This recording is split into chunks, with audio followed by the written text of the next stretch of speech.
नमस्कार मित्रों, आज के इस वीडियो में एक बार फिर से आप सभी का बहुत बहुत हार्दिक स्वागत है। हम आशा करते हैं कि आप सभी स्वस्थ होंगे, मस्त होंगे और पूरी तरह से अपनी तैयारी में व्यस्त होंगे। तो मित्रों, आज के इस वीडियो में हम हिंदी साहित्य इतिहास के अंतर्गत कुछ महत्वपूर्ण और संभावित प्रश्नों को व्याख्यात्मक तरीके से हल करेंगे और इसके साथ ही ट्रिक की सहायता से याद करने का भी प्रयास करेंगे। तो हम आशा करते हैं कि वीडियो आप सबके लिए बहुत ही महत्वपूर्ण होने वाला है, इसलिए इस वीडियो को आप लोग अंत तक जरूर देखें। चैनल पर नए हैं तो चैनल को सब्सक्राइब कर लें और इसके साथ अगर आपको थोड़ा सा भी उचित लगे तो इस वीडियो को अपने जो परिचित लोग हैं उनके पास भी शेयर करें। तो जैसा कि स्क्रीन पर आप देख पा रहे हैं, प्रश्न संख्या 1 है कि अवधु गगन मंडल घर कीजिए, यह पंक्ति किस कवि की है? ए कबीर, बी गुरु नानक, सी रायदास या फिर विकल्प डी मलुकदास। तो ढेर सारे भाई बहनों का जवाब भी आ गया। अक्सर विकल्प को लॉक किया जाए, विकल्प ए कबीरदास इज राइट आंसर, है ना। कि अवधु गगन मंडल घर कीजिए, पंक्ति अवधु गगन मंडल घर कीजिए, कबीरदास, ध्यान में रखिएगा। और कबीरदास से एक प्रश्न ये भी बनता है कि कबीरदास की रचना बीजक है। बीजक के 3 भाग हैं, साखी, शबद, रामायणी, ये भी आप ध्यान में रख लीजिएगा। गृहस्थ थे, इनकी पत्नी का नाम लोई था, पुत्र का नाम कमाल और पुत्री का नाम कमाली था। ठीक है, चलिए प्रश्न संख्या 2 है कि प्रभु जी तुम चंदन हम पानी, पंक्ति किस कवि से संबंधित है? ए रायदास, बी कबीरदास, सी गुरु नानक या फिर विकल्प डी मलुकदास। तो ढेर सारे भाई बहनों का जवाब भी आ गया। फटाफट किस विकल्प को लॉक किया जाए, तो विकल्प ये रायदास इज राइट आंसर, है ना। कि प्रभु जी तुम चंदन हो हम पानी है, ऐसी हमारी राय है, ऐसी हमारी राय है कि प्रभु जी तुम चंदन हो हम पानी है। और दूसरी एक और इनकी बड़ी महत्वपूर्ण पंक्ति है कि मन है चंगा तो कटौती में गंगा। अब मन चंगा है तो कटौती में गंगा है, ऐसी भी हमारी राय है। तो राय फार रायदास को ध्यान में रख लीजिएगा। ठीक है, चलिए प्रश्न संख्या 3 है कि प्रेमाश्रय शाखा से जुड़े कवि हैं। अब प्रेमाश्रय शाखा से जुड़े कवि कौन से हैं? ये कबीर, बी जायसी, सी तुलसी या फिर विकल्प डी सूरदास। तो ढेर सारे भाई बहनों का जवाब भी आ गया। अक्सर विकल्प बी को लॉक किया जाए, विकल्प B Jayasi is right answer. ठीक है, चलिए प्रश्न संख्या 4 है कि पूर्व मध्यकाल को एक अन्य नाम से भी जाना जाता है ना। अब आपको जवाब देना है कि पूर्व मध्यकाल को एक अन्य किस नाम से जाना जाता है? ये भक्तिकाल, बी रीतकाल, सी आदिकाल या फिर विकल्प डी भारतेंदु युग। तो प्रश्न संख्या 4 का ढेर सारे भाई बहनों ने जवाब दे दिया कि बिल्कुल पूर्व मध्यकाल को भक्तिकाल और बिल्कुल उत्तर मध्यकाल को रीतिकाल के नाम से जाना जाता था। तो जिन भाई बहनों का जवाब विकल्प ये है, बिल्कुल सही जवाब। बेहद सुंदर तैयारी आप सबकी यहाँ पर दिख रही है और निश्चित रूप से आप सब बधाई के पात्र हैं। प्रश्न संख्या 5, उत्तर मध्यकाल का एक अन्य नाम, ए रीतिकाल, बी भक्तिकाल, सी आदिकाल या फिर विकल्प डी है द्विवेदी युग।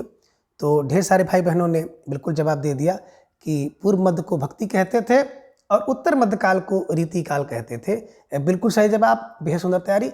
और ये मित्रों छोटे छोटे प्रश्न हैं, परीक्षा के दृष्टिकोण से महत्वपूर्ण होते हैं और बिल्कुल आप सबको इसका पता होना चाहिए। कभी कभी यही छोटा प्रश्न भी जल्दीबाजी में गलत हो जाता है, तो ये ध्यान में रखिएगा। मेरे द्वारा ढेर सारी प्रश्नोत्तरी कराई गई हैं, उसके बावजूद भी कुछ ऐसे प्रश्न हैं जो मुझसे छूट गए हैं या उस पर हमने ध्यान नहीं दिया, तो ऐसे प्रश्नों को भी हम लोग इस प्रश्नोत्तरी के माध्यम से जानने का प्रयास करेंगे। ठीक है, चलिए प्रश्न संख्या 6 है कि श्री संप्रदाय की स्थापना किसने की? ए रामानुजाचार्य, बी मध्वाचार्य, श्री विष्णु स्वामी या फिर विकल्प डी निम्बार्काचार्य। तो ढेर सारे भाई बहनों का जवाब भी आ गया। अक्सर विकल्प ए को लॉक किया जाए, है ना। Ramanujacharya is right answer, Shri Ramanujacharya. तो श्री रामानुजाचार्य, है ना, श्री संप्रदाय की स्थापना श्री रामानुजाचार्य ने किया है। ठीक है, चलिए प्रश्न संख्या 7 है कि रघुनाथ चरित पुस्तक के लेखक ए बामन भट्टन है, बी मुरारी, सी राजशेखर या फिर विकल्प डी जयदेव। तो जवाब आपको देना प्रश्न संख्या 7 का और ढेर सारे भाई बहनों का जवाब भी आ गया कि बामन भट्टन इज राइट आंसर, यानी कि बामन भट्ट इज राइट आंसर, है ना। रघुनाथ चरित भट्ट से सुना दीजिए। और कौन सुनाता है? बामन सुनाता है। बामन माने ब्राह्मण, ध्यान में रख लीजिएगा कि रघुनाथ के चरित्र को बामन भट्ट से सुनाते हैं। तो बामन भट्ट ध्यान में रख लीजिएगा, स्टार लगाकर इसे अपने नोटबुक में छाप लीजिएगा। ठीक है, चलिए प्रश्न संख्या 8 है कि राम रक्षा स्रोत की स्थापना किसने की? ए रामानंद, बी कबीरदास, सी तुलसीदास या फिर विकल्प डी केशव दास। तो जवाब आप सबको देना है कि राम रक्षा स्रोत, है ना, किसके की स्थापना किसने की है? और ढेर सारे भाई बहनों का जवाब भी आ गया, कि रामानंद, है ना। जो राम में आनंद होंगे वही क्या करेंगे, राम रक्षा का स्रोत करेंगे। ये ध्यान में रख लीजिएगा, वेरी वेरी मोस्ट इंपॉर्टेंट प्रश्न है, परीक्षा में पूछा जा सकता है। ठीक है, चलिए अब प्रश्न संख्या 9 है कि रामायणी किसकी रचना है। प्यारा सा प्रश्न आपकी स्क्रीन पर। ए कबीर, बी तुलसी, सी सूरदास या फिर विकल्प डी बिहारी। तो ढेर सारे भाई बहनों का जवाब भी आ गया कि रामायणी जो है ना, साकी सगद रामायणी कबीरदास जी की रचना है, बीजक, और इसी बीजक का भाग है रामायणी। ये ध्यान में रखिएगा, जो कि दोहा और चौपाई में लिखी गई है ना। साखी दोहा में है, शब्द पद में है, और जो रामायणी है तो बिल्कुल दोहा और चौपाई में है, और रचना बीजक, और बीजक के 3 भाग हैं। ठीक है, चलिए प्रश्न संख्या 10 है कि कबीर ग्रंथावली पुस्तक की रचना किसने की। ये बाबू सुंदरदास, बी हजारी प्रसाद द्विवेदी, सी आचार्य रामचंद्र शुक्ल या फिर विकल्प डी महावीर प्रसाद द्विवेदी। तो ढेर सारे भाई बहनों का जवाब भी आ गया, सर विकल्प को ला किया जाए, विकल्प ए बाबू श्याम सुंदर दास इज राइट आंसर, है ना। देखिए कबीर ग्रंथावली, तो कबीर का ग्रंथ सुंदर है, सुंदर फार श्याम सुंदर दास जी को ध्यान में रख लीजिएगा, है ना। कबीर की ग्रंथ सुंदर है, सुंदर श्याम सुंदर दास। ठीक है, चलिए प्रश्न संख्या 11 है कि दोहा कोश के रचयिता कौन है। ए कढ़ापा, बी गोरखनाथ, सी लुईपा या फिर विकल्प डी सरहपा। तो ढेर सारे भाई बहनों का जवाब भी आ गया, दोहा कोश तो सर का है, दोहा कोश तो सर का है, सर फार सरहपा को ध्यान में रख लीजिएगा। ठीक है, चलिए प्रश्न संख्या 12 है कि अष्टछाप की रचना इनमें से किसने की है। ए बल्लभाचार्य, बी नंददास, सी नाभादास या फिर विकल्प डी विट्ठल दास।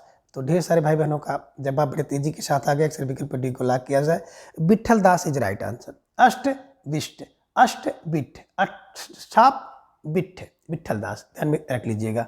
ठीक है, चलिए प्रश्न संख्या 13 है कि हिंदी साहित्य का पहला इतिहास ग्रंथ किसने लिखा। ए गासा दत्तासी, बी रामचंद्र शुक्ल, सी मिश्र बंधु या फिर विकल्प डी जॉर्ज गियर्सन। तो ढेर सारे भाई बहनों का जवाब आ गया, अक्सर विकल्प को लाग किया जाए, गासा दत्तासी इज राइट आंसर, है ना। हिंदी साहित्य का पहला इतिहास किसने लिखा, या हिंदी साहित्य के इतिहास लिखने का सूत्रपात किसने किया, तो गासा दत्तासी महोदय हैं। ये फ्रांसीसी विद्वान थे जिन्होंने फ्रेंच भाषा में हिंदी साहित्य का इतिहास इस्तवार दाला लिटरेचर हिंदुस्तानी शीर्षक से लिखा 1839 में, दूसरा 47 में, और इसका दूसरा संस्करण यानी कि तीसरा भाग 1871 ईस्वी। ठीक है, चलिए प्रश्न संख्या 14 है कि अष्टछाप की स्थापना किस वर्ष हुई। ए 1550, बी 1540, सी 1575 या फिर विकल्प डी 1565। ढेर सारे भाई बहनों का जवाब भी आ गया, 1565 है ना। अष्टछाप की स्थापना का वर्ष और विट्ठल नाथ द्वारा अष्टछाप की स्थापना की गई है।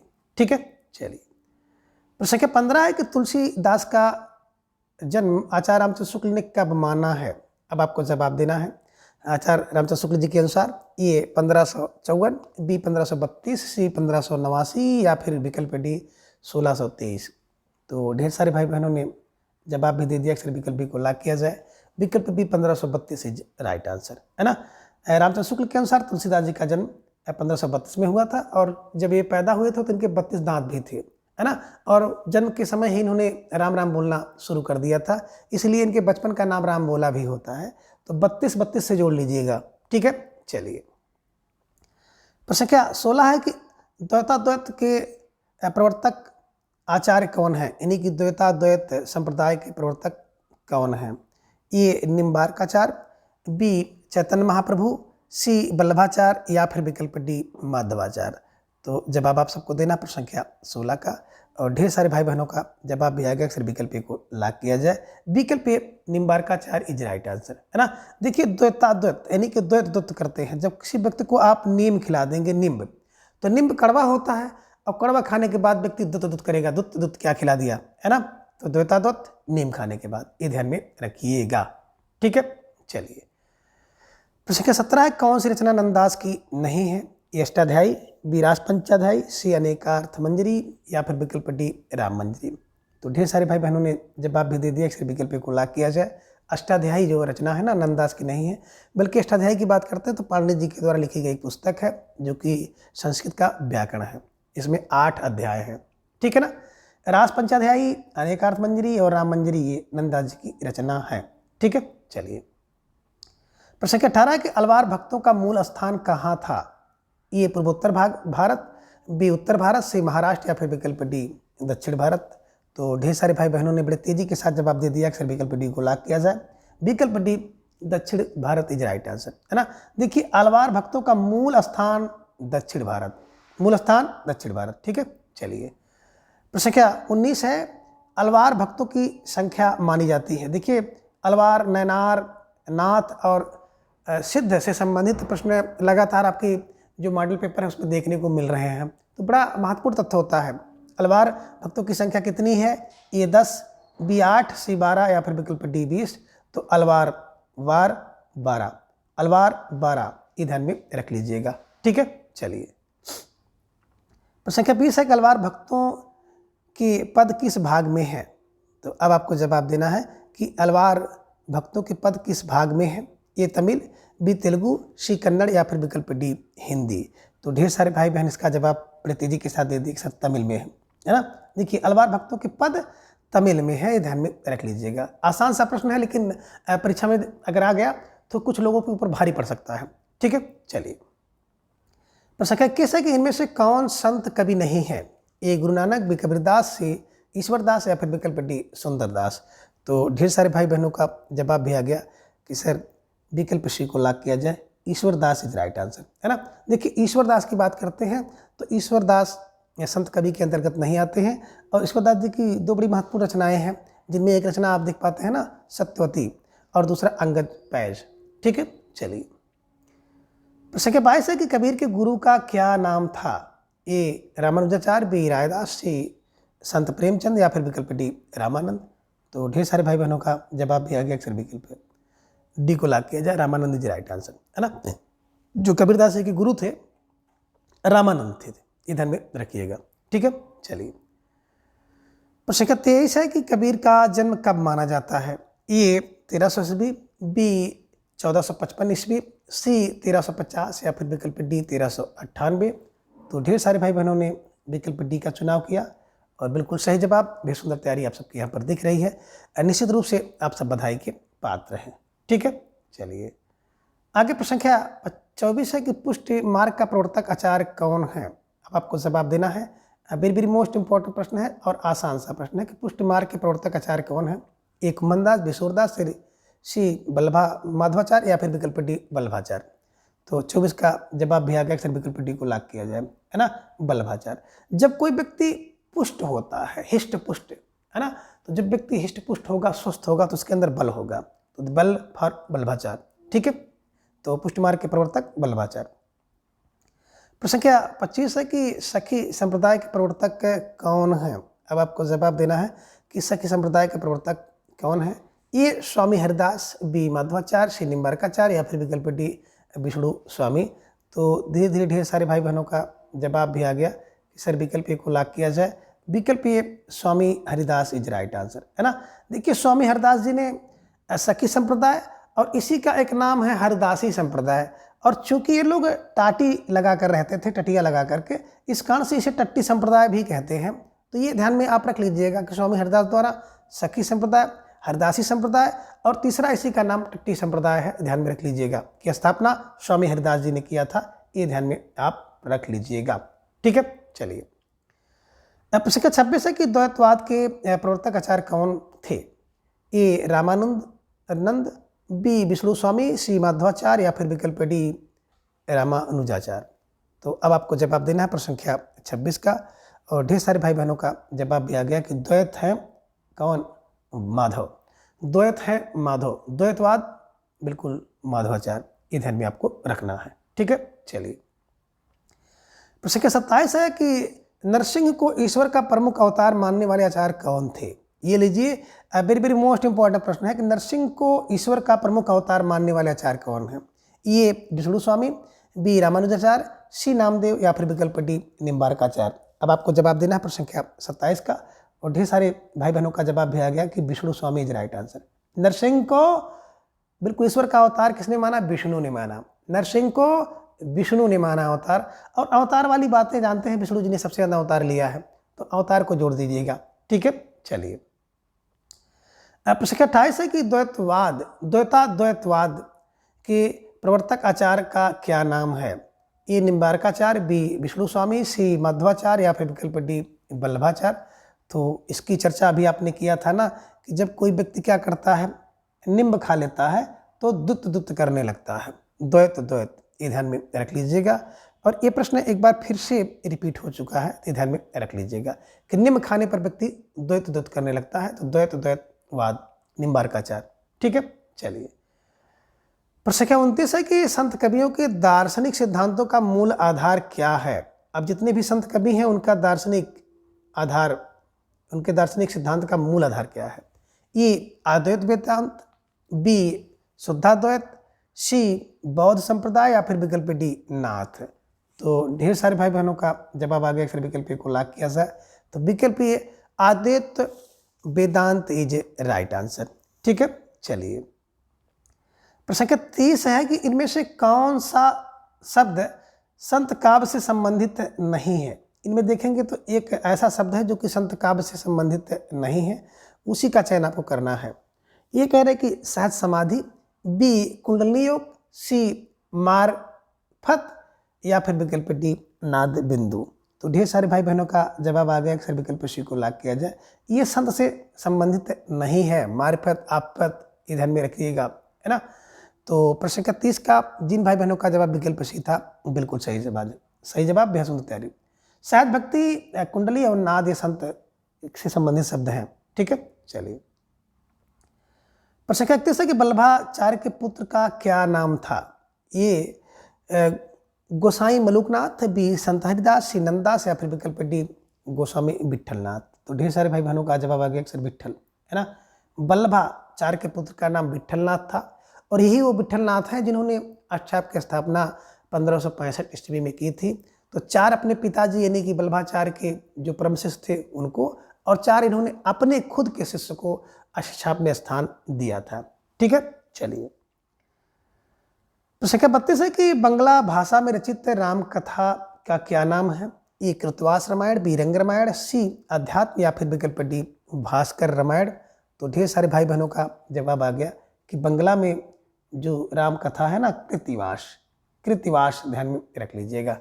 ठीक है, चलिए। अब प्रश्न संख्या 33 है कि कबीर की पत्नी का क्या नाम था। ये कमाली, बी लोई सिपाही, या फिर विकल्प डी रेवली। तो ढेर सारे भाई बहनों का जवाब आ गया कि सर विकल्प बी को लॉक किया जाए, तो विकल्प बी लोई इज राइट आंसर, है ना। देखिए, बात करते हैं कबीरदास का जन्म 1398 ईस्वी में काशी में हुआ, और मृत्यु 1518 ईस्वी में मगहर में हुई थी। गुरु जी का नाम रामानंद था। एकमात्र रचना है बीजक, बीजक के 3 भाग हैं, साखी शब्द रमैनी। तो बिल्कुल पत्नी का नाम लोई था, पुत्र का नाम कमाल और पुत्री का नाम कमाली था, ये भी आप ध्यान में रख लीजिएगा। ठीक है, चलिए। तो विकल्प बी लोई इज राइट आंसर। और कबीर से एक प्रश्न तो आना है, आप किस प्रकार का प्रश्न बनेगा, कठिन है या सरल है, किसी तरह से किसी न रूप में जरूर आएगा, चाहे कोई इनकी पंक्ति आ जाए। ठीक है, ये आप ध्यान में रख लीजिएगा। कबीर को तो बिल्कुल बढ़िया से देख के जाना है। अब प्रश्न 34 है कि सोहिला किस कवि की रचना है। ए गुरु अंगद, बी गुरु नानक, सी दादू दयाल, या फिर विकल्प डी अर्जुन देव। तो ढेर सारे भाई बहनों का जवाब आ गया, इसलिए विकल्प बी को लॉक किया जाए। और मैंने नानक जी की रचना को बताया है, ना जा आर सोन, है ना, यानी कि नानक जी की रचना है जापुजी, आस दीवार, रहिरास और सोहिला। तो यहाँ पर देखिए सोहिला आपको मिल गया, और सोहिला रचना गुरु नानक जी की है। वेरी वेरी मोस्ट इंपॉर्टेंट रचना है, परीक्षा में पूछी गई है और आगे भी पूछे जाने की संभावना है। ठीक है, चलिए। प्रश्न संख्या 35 है कि सिख गुरुओं में सबसे अच्छे कवि कौन थे। ये गुरु अर्जुन देव, बी गुरु नानक, सी गुरु रामदास, या फिर विकल्प डी गुरु अंगद। तो प्रश्न संख्या 35 का जवाब आप सबको देना था, और ढेर सारे भाई बहनों ने दे दिया कि जो गुरु नानक हैं ये सबसे अच्छे थे। तो सिख गुरुओं में सबसे अच्छे कवि गुरु नानक थे, ध्यान में रख लीजिएगा। ठीक है, चलिए। प्रश्न संख्या 36 है कि काहेर नलनी तू कुमिलानी तेरे नार सरोवर पानी, है ना। यह पंक्ति किस कवि की है। ये कबीरदास, भी गुरु नानक, दादू दयाल, या फिर विकल्प डी हरदास निरंजनी की। तो ढेर सारे भाई बहनों का जवाब आगे सर विकल्प को लॉक किया जाए, कबीरदास इज राइट आंसर। बिल्कुल सही जवाब, बेहद सुंदर तैयारी आप सबके यहाँ पर दिख रही है। ठीक है, चलिए। प्रश्न का 37 है कि साखी शब्द रमैनी किसकी रचनाएं हैं। ये लीजिए प्यारा सा प्रश्न, आसान सा जवाब आपको देना है। ए कबीर, बी दादू, सी गुरु नानक, या फिर विकल्प डी सुंदरदास। तो ढेर सारे भाई बहनों का जवाब आ गया, सर विकल्प को लॉक किया जाए, कबीरदास, है ना, की जो रचना है बीजक, और इसी बीजक का 3 भाग है, साखी, शबद, रमैनी। साखी दोहा में पद, शबद पद में, रमैनी दोहा और चौपाई में है। ध्यान में रख लीजिएगा, यहाँ से प्रश्न आपकी परीक्षा में पूछा जाता है। ठीक है। और एक तो कबीरदास की भाषा, है ना, सदुकड़ी किसने कहा, पंचमेल खिचड़ी किसने कहा, संत भाषा किसने कहा, वाणी का डिक्टेटर किसने कहा, हमने सब आपको बताया है ना। तो ये ध्यान में रखिएगा। सदुकड़ी भाषा राम की होती है, संत की होती है, तो रामचंद्र शुक्ल ने सदुकड़ी भाषा कहा है। पंचमेल खिचड़ी सुंदर होती है, श्याम सुंदर दास जी ने कहा है। 1000, जो कोई व्यक्ति ना एक वाणी में 1000 बोल दे तो वाणी का डिक्टेटर कहते हैं। डिक्टेटर माने होता तानाशाह, तो वाणी का तानाशाह यानी कि वाणी का डिक्टेटर हजारी प्रसाद द्विवेदी ने। और संत भाषा बच्चों की होती है, तो बच्चन सिंह ने कबीरदास जी की भाषा को संत भाषा कहा है। तो सब ध्यान में रख लीजिएगा। और मित्रों द्वारा, मेरे द्वारा अब तक बहुत ढेर सारी प्रश्नोत्तरी कराई गई है, तो कुछ भी छूटा नहीं है, लेकिन कुछ ऐसे प्रश्न हैं जो कि बहुत सरल टाइप के होते हैं और उस पर हम लोगों का ध्यान नहीं गया होता है, हो सकता परीक्षा में पूछ ले, तो इस कारण से ऐसे प्रश्नों को भी हम लोग शामिल कर रहे हैं। तो विकल्प ये कबीरदास इज राइट आंसर। ठीक है। साखी का मूल तत्सम शब्द क्या है? ये कह रहे हैं कि सखी है, बी शिक्षा है, सी इनमें से कोई नहीं, या फिर विकल्प डी साक्षी है। तो ढेर सारे भाई बहनों का जवाब आ गया, विकल्प डी को लाभ किया जाए। साखी का जो तत्सम रूप होता है साक्षी होता है, ये ध्यान में रखिएगा। ठीक है। चलिए, अब प्रश्न संख्या 39 है कि कबीर की उलट बांसियों में कौन सा रस प्रमुख है ना। कबीरदास की जो उल्टी बांसियां हैं, जिनमें कहते हैं ना कबीरदास की उल्टी बानी बरसे कंबल भीगे पानी, है ना, तो ये जो कबीर की उलट बांसियों में कौन सा रस प्रमुख होता है? ये कह रहे हैं कि अद्भुत, बी वियोग श्रृंगार, सी करुण, या फिर विकल्प डी शांत रस। तो ढेर सारे भाई बहनों का जवाब आ गया, अक्सर विकल्प ए को लाख किया जाए, अद्भुत, है ना। अद्भुत का मतलब होता है कि जिससे आपको विस्मय हो जाए। तो विस्मय होगा तब जब कोई रीत की प्रतिकूल कार्य किया जाए, कि कबीरदास की उल्टी बानी बरसे कंबल भीगे पानी, अब कंबल बरस रहा है, पानी भीग रहा है, उल्टी बानी है ना। तो ये ध्यान में रख लीजिएगा, बिल्कुल अद्भुत रस होता है। विकल्प ए इज राइट आंसर। प्रश्न संख्या 40 है कि पानी ही तो हिम भया हिम है गया बिलाए, यह पंक्ति किस कवि की है? ये मलुकदास, बी रायदास, सी कबीरदास, या फिर विकल्प डी नानक जी की। तो ढेर सारे भाई बहनों ने फटाफट इसका जवाब दे दिया, अक्सर विकल्प सी को लाख किया जाए, कबीरदास इज राइट आंसर। ठीक है। गुरु नानक का जन्म कहाँ हुआ था? ये लीजिए, प्यारा सा प्रश्न आपकी स्क्रीन पर आ गया है। और गुरु नानक जी से भी संबंधित प्रश्न आपके परीक्षा में पूछा जाता है, चाहे पिताजी का नाम कालूराम, चाहे माता जी का नाम तृप्ता हो, यहाँ से भी प्रश्न पूछा गया है। और इनके पुत्र थे लक्ष्मी चंद और श्री चंद, जो कि उदासी संप्रदाय की स्थापना किए थे। परीक्षा में भी प्रश्न पूछा गया है, तो ये भी आपको ध्यान में रखते हुए चलना है। और यहाँ पर प्रश्न है कि कबीरदास का गुरु नानक जी का जन्म कहाँ पे हुआ? तलवंडी, अमृतसर, लुधियाना या पटना। तो ढेर सारे भाई बहनों का जवाब आ गया कि सारे विकल्प को लाख किया जाए, तलवंडी इज राइट आंसर, है ना।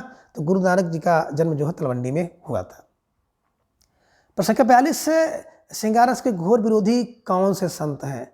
और बिल्कुल एक समय था जब ये प्रश्न बिल्कुल ट्रेंड में रहता था, और लगभग बात हम लोग करते हैं ना, तो 2000 के पहले 1994-95 में प्रश्न बहुत पूछा जाता था कि श्रृंगारस के घोर विरोधी कौन से संत हैं?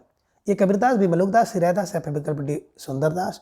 तो ढेर सारे भाई बहनों का जवाब भी आ गया, अक्सर विकल्प डी को लाख किया जाए, सुंदरदास इज राइट आंसर, है ना। देखिए, जो व्यक्ति सुंदर होगा ना, वो श्रृंगारस का विरोधी होगा। तो सुंदर व्यक्ति श्रृंगारस का विरोधी है। ठीक है। चलिए, प्रश्न संख्या 43 है कि इन संत कवियों में सर्वाधिक शिक्षित कवि कौन थे? अब बिल्कुल जो सुंदर है वही शिक्षित है, वही श्रृंगारस का विरोधी है। इन्हीं की विकल्प ए की बात करते हैं, कबीरदास, बी सुंदरदास, सी दादू दयाल, या फिर विकल्प डी रायदास। तो ढेर सारे भाई बहनों का जवाब भी आ गया, सिर्फ विकल्प बी को लाख किया जाए, विकल्प B Sundardas is right answer, है ना। देखिए, जो संत कवियों में सबसे शिक्षित होगा, सबसे सुंदर होगा, है ना, तो जो सुंदर है वो शिक्षित है, वही श्रृंगारस का विरोधी है। ठीक है। चलिए, प्रश्न संख्या 44 है कि नामदेव का संबंध किस प्रवृत्ति से है?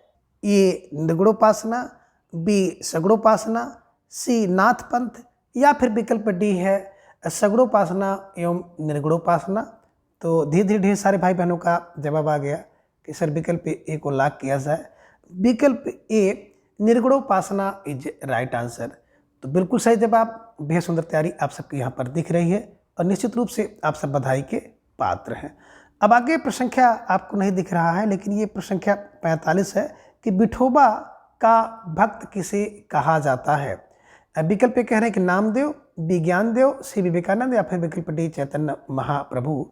तो धीरे धीरे ढेर सारे भाई बहनों का जवाब भी आ गया कि सर विकल्प ए को लॉक किया जाए, तो विकल्प ये नामदेव इज राइट आंसर, है ना। बिल्कुल सही जवाब। अब बेहद सुंदर तैयारी आप सबके यहाँ पर दिख रही है। अब प्रसंख्या 46 है कि कबीर पंथ का निर्माण इनमें से किस सिद्धांत से हुआ है। ये सूफियों का भावात्मक रहस्यवाद, बी भारतीय ब्रह्मवाद, सी वैष्णव व अहिंसावाद या फिर विकल्प डी उपयुक्त सभी। तो ढेर सारे भाई बहनों का जवाब भी आ गया कि विकल्प डी को लॉक किया जाए। विकल्प डी उपयुक्त सभी इज राइट आंसर, है ना। सूफियों का भावात्मक रहस्यवाद और भारतीय ब्रह्मवाद, वैष्णव का अहिंसावाद, ये तीनों सिद्धांतों के फलस्वरूप जो है कबीर पंथ का निर्माण हुआ। ठीक है, चलिए प्रसंख्या 47 है कि बेमेल को छांटिए। इनमें देखेंगे तो 4 विकल्प आपके सामने हैं, जिनमें से एक बेमेल है, यानी कि सही नहीं है।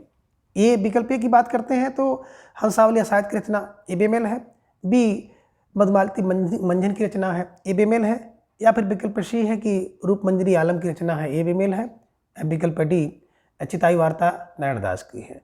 तो ढेर सारे भाई बहनों का जवाब भी आ गया कि विकल्प सी को लॉक किया जाए। रूप मंजरी आलम की रचना नहीं है बल्कि नंददास की रचना है, ये ध्यान में रखिएगा, और यही बेमेल था, है ना। रूप मंजरी बिल्कुल आलम की नहीं बल्कि नंददास की रचना है, हंसावली असायत की रचना है, मधुमालती मंजन की है, और चिताई वार्ता नारायण दास की रचना है। सब सही है, लेकिन विकल्प सी यही बेमेल था। ठीक है, चलिए प्रसंख्या 48 है कि कथा रूप मंजरी के लेखक कौन है।